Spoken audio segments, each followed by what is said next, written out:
My Bible or yours? Whose version shall we read? The King James, the Jerusalem Bible, the Living Bible? Take a look at this brief passage from one Bible story as told in a version called The 5 Books of Moses. The human knew Hava, his wife. She became pregnant and bore Cain. She said, Kaniti, I have gotten a man, as has Yahweh. She continued bearing his brother Hevel. Now Hevel became a shepherd of flocks, and Cain became a worker of the soil. Hava, Cain, Hevel? Who are these strangers, you might ask? Perhaps you know them better as Eve and her boys Cain and Abel, whose births are recounted in Genesis. In Everett Fox's The 5 Books of Moses, you will also encounter Yaakov, Yosef, and Moshe. Again, you might recognize them more easily as Jacob, Joseph, and Moses. In this recently published translation of the Bible's first 5 books, Dr. Fox attempts to recapture the sound and rhythms of ancient Hebrew poetry, to recreate the feeling of this ancient saga as it was sung around desert campfires by nomadic herders some 3,000 years ago. In doing so, Fox makes the comfortably familiar seem foreign.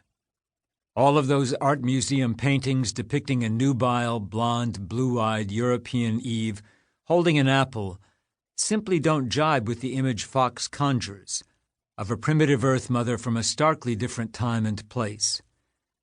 His unexpected presentation underscores a startling fact about the book we all claim to respect and honor.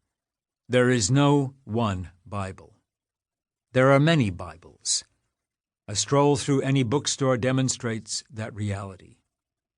You will see Jewish Bibles, Catholic Bibles, African American Bibles, non-sexist Bibles, husbands' Bibles, and recovery Bibles designed for those in 12-step programs.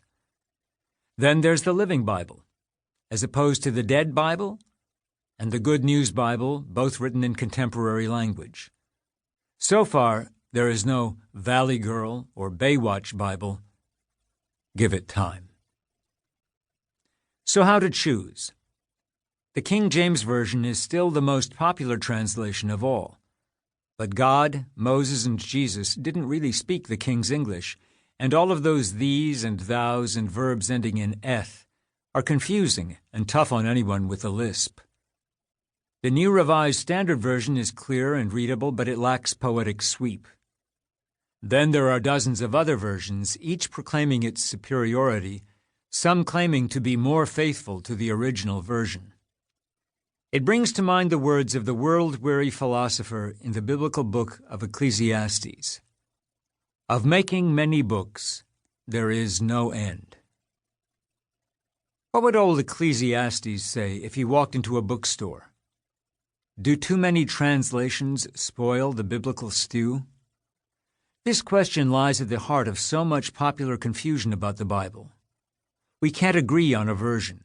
So how can we agree on what it says?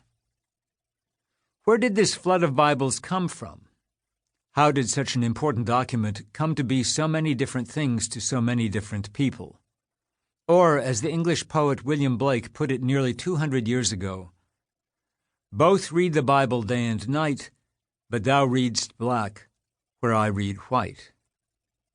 All of these queries lead back to one very simple first question. What is the Bible?